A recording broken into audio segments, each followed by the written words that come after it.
Jim, there is a flip-flopping sense out there as to when and exactly how the Federal Reserve is going to stop this massive monetary stimulus program. It's making investors nervous. Is the Fed actually doing more harm than good at this point?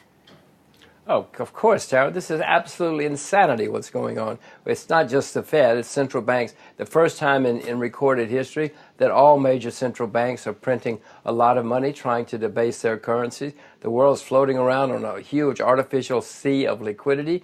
It's going to dry up, and when it dries up, we're all going to pay the price for this madness. Who is most vulnerable in terms of markets? Which markets are most vulnerable to this change when we actually see it, this tapering off of monetary stimulus? Well, the ones that are most vulnerable are the ones that are having to borrow money in order to finance their balance of trade deficits. Indonesia is an example which comes to mind here in Asia. India's got the same problem. Turkey has the problem. You know, anybody who's using borrowed money to finance trade deficits are the ones that are going to get hit first. And what is your best estimate as to when the Fed is actually going to taper? I don't have an estimate because I don't think it's going to happen anytime soon.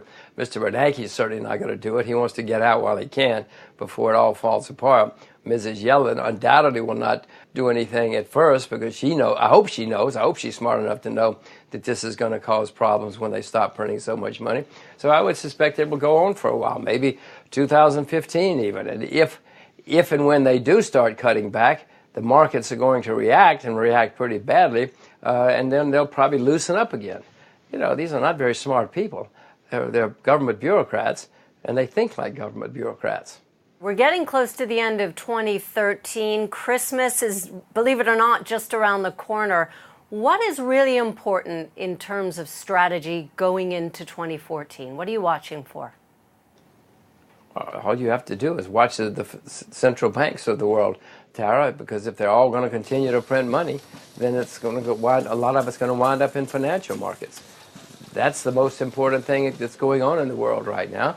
Now, if there's a war, if a war breaks out, you certainly should be alert in case something like that happens. But just watch the central banks, because what they're doing, in my view, is a terrible, terrible mistake. But it doesn't matter what I think. That's what they're doing. And as long as they're printing all this money, it's going to affect all of us. Okay, tell me where you think one should invest in China. And also, what is the biggest hindrance, the biggest worry you have about China?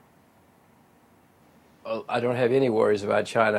Every country that evolves has setbacks, economic setbacks, political setbacks.